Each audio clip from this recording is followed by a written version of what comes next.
Welcome back, everybody. Great to be here with you today, answering another 5 to 6 questions from our community. Hopefully you tuned in yesterday. We got some great questions, some new ones, so definitely feel free to tune into StephenCabral.com/3186 after today's show. If you want to follow along with today's questions, do feel free to do so by heading on over to StephenCabral.com/3187. And as I always say, if you haven't already picked up your copy of The Rain Barrel Effect, definitely do so.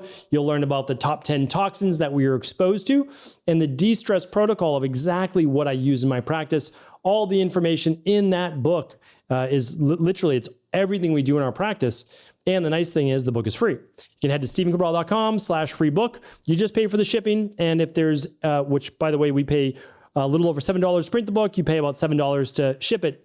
But if you purchase it from Amazon or anywhere else, actually 100% of all the profits from that book are donated to charity. So do feel free to find your way to that book and also get a copy for anyone else that could certainly use some of that, those healing protocols. All right, let's get into today's questions. Just opening up my document for my amazing team.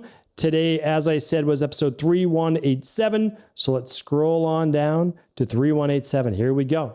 First question is from Michelle. Michelle says, "Hi, Dr. Ball. I was listening to episode 529, the food poisoning fix. Would you be able to update what Equalife products you would use for an adult?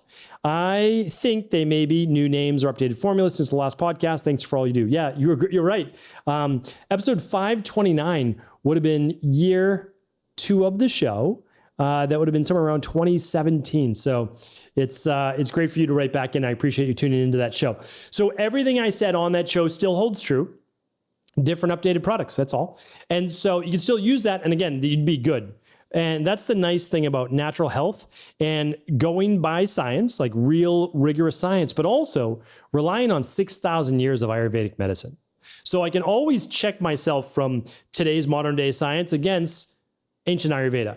And if it doesn't match up with ancient Ayurveda, now the words are going to be different, of course, but I'm like, I'm going to be a little slower to recommend this because I want to make sure that this is truly what's best for our community. And if I'm not going to use it, I'm not going to recommend it for my wife or my parents or my kids, I'm not recommending it to you. Okay, so food poisoning fix. Again, I have to give you my disclaimer. No medical advice, medical treatment plans, medical cures, medical diagnosis. What I would do with myself and or my family is what I did, unfortunately, a full year ago when I got salmonella food poisoning.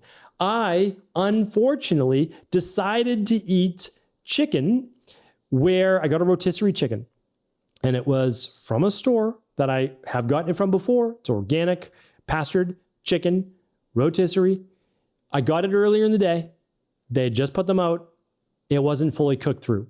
And I saw that some of it was pink. You never eat pink chicken, by the way, never. And I ate around it because it's all the food that I had. So I'm like, I'm not going to eat the pink. I'm going to eat around it. Don't ever do that. It's a very bad idea. I was unbelievably sick, and salmonella food poisoning is nothing to mess around with. For 3 full days, couldn't eat anything, didn't throw up, didn't have any diarrhea, anything like that. On day 3, started then throwing all of it up. And so that was an unintentional fast. I can't recommend, as I call it, chicken sushi. So here's what I did though, and here's what I do recommend. What I recommend for me, only for me.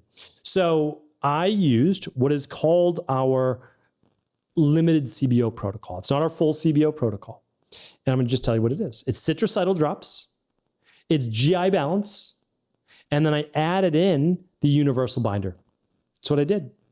Took the universal binder upon waking and before bed. Took the GI balance with food. That always with food. Now, when I couldn't hold anything down, of course, I took it without. But if you ever get any burning in the stomach or anything like that, don't take the product. And then citracidal drops, I took on an empty stomach with water. So just 3 drops of the citracidal drops in just a little bit of water. It's bitter. Drink it down. It's grapefruit seed extract. And that's what I did.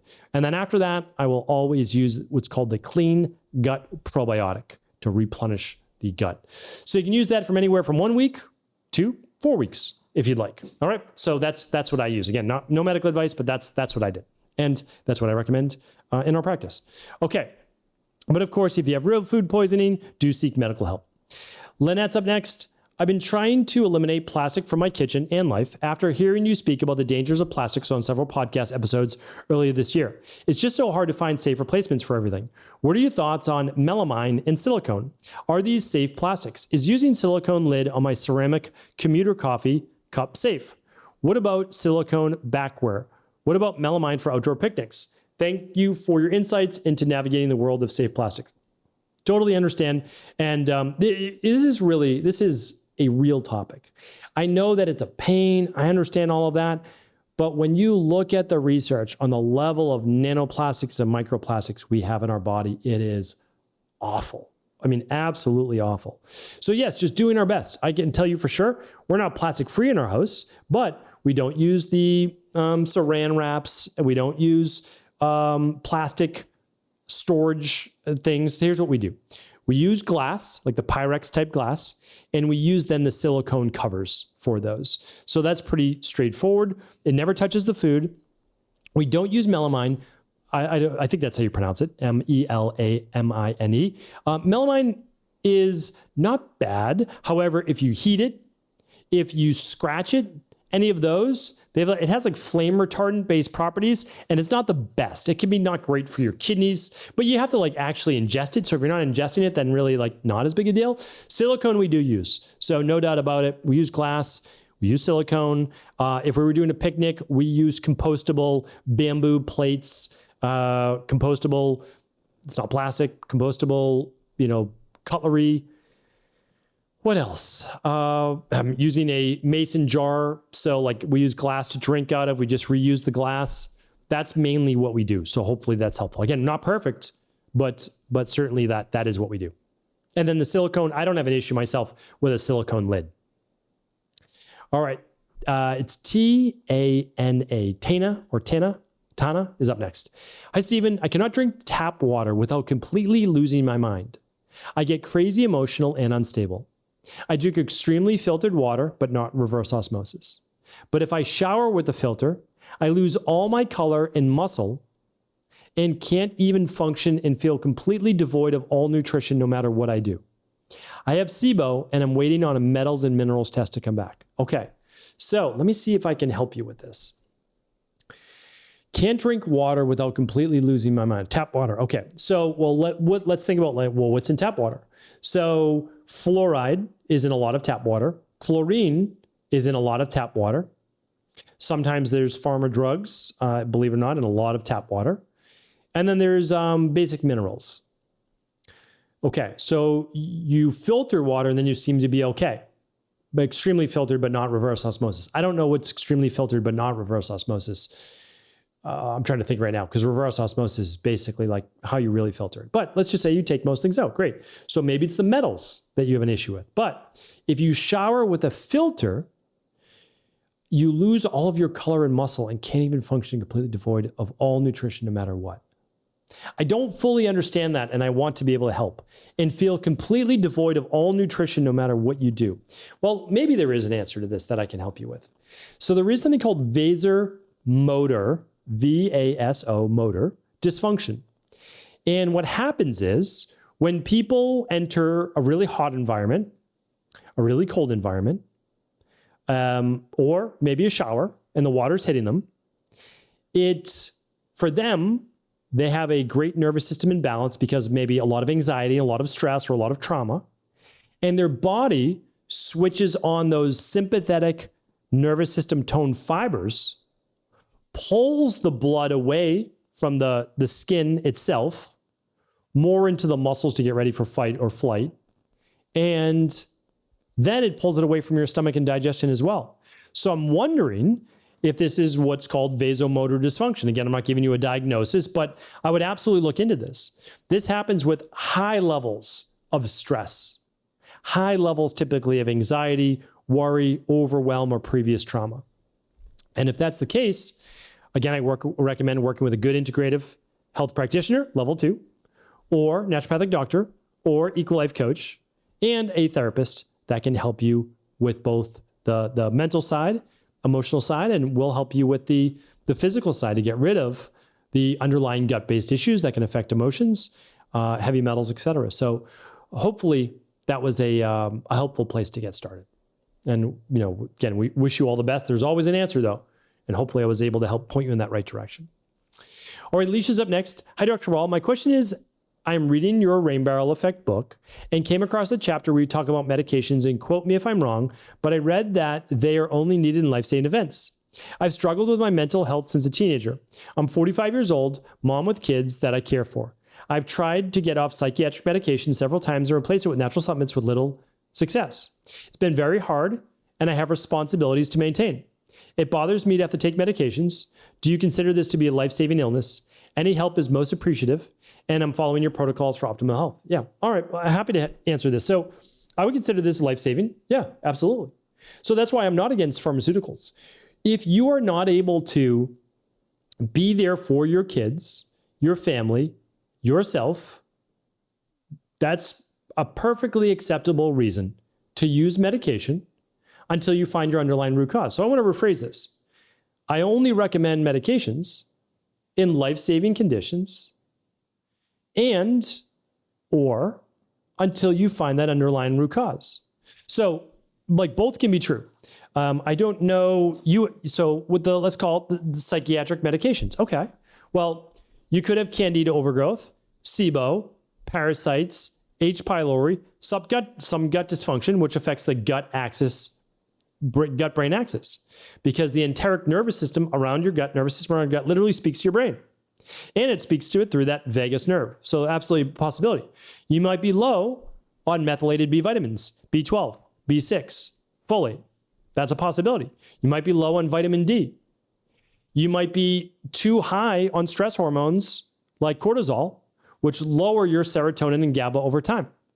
So again, all of this is able to be figured out. Run the Big Five if possible, and start yourself on the daily foundational protocol level 2, just as a place to start, plus vitamin D3. Minimum, that's where I would start. That's the minimum. So again, I'm not giving any medical advice, but if this was my wife talking to me about these particular things, that's what I would do. And I would stay on the medication. And then when you're ready, you work with your doctor to begin to wean down as you're able to, as you start to feel better and better from doing the natural health protocols. So that is my overall philosophy in general with medication. Okay, let's see. We answered one from Michelle, one from Lynette, one from Tana, and one from Alicia. Let's do one more. This one is from Elaine. Elaine says, hi, Dr. Wall. 20 years ago, when I was in my 50s, I had colon cancer and had 10 inches of my large intestine removed. Just for everybody out there, large intestine is about 60 inches or so. So 10 inches was removed.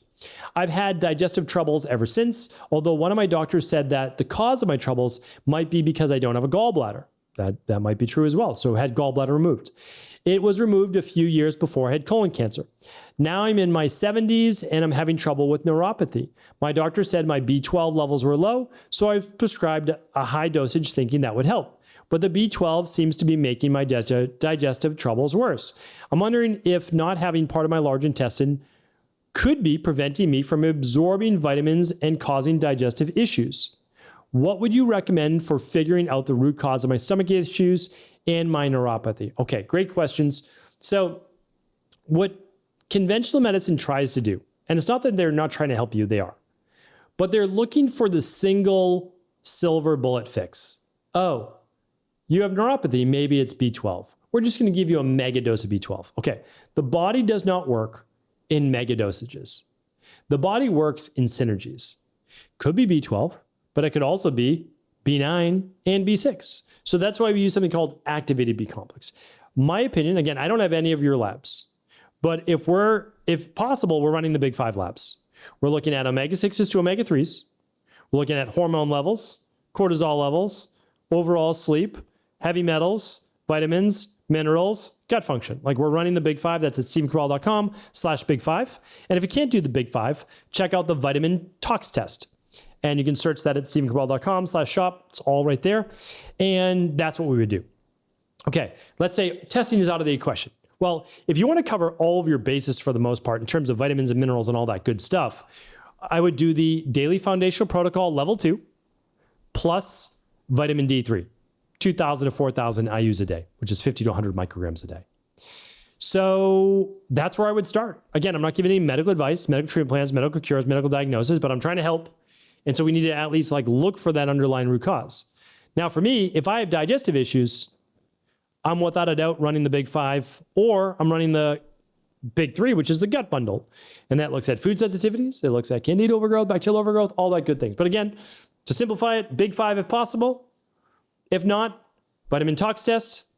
If you can't run any labs, daily foundation protocol, level 2, plus vitamin D3 on a daily basis. All right. Elaine, hopefully that was helpful. We wish you all the best. Everybody should feel free to ask questions if they have more questions and want answers on a daily basis at cabralsupportgroup.com. We're there for you. We want to help. We appreciate you being a part of this community. I will talk with you soon, especially tomorrow, on our brand new Cabral concept. Take care, everybody. Thanks so much for tuning into today's show. Before you go, don't forget to hit that subscribe button. I want to make sure that you're getting our daily content, not missing out on anything functional medicine, wellness, weight gain, weight loss, anti-aging, living longer, stronger, and all of the most cutting-edge research. And if there's any topics you want to hear, feel free to leave them in the comments below. Take care.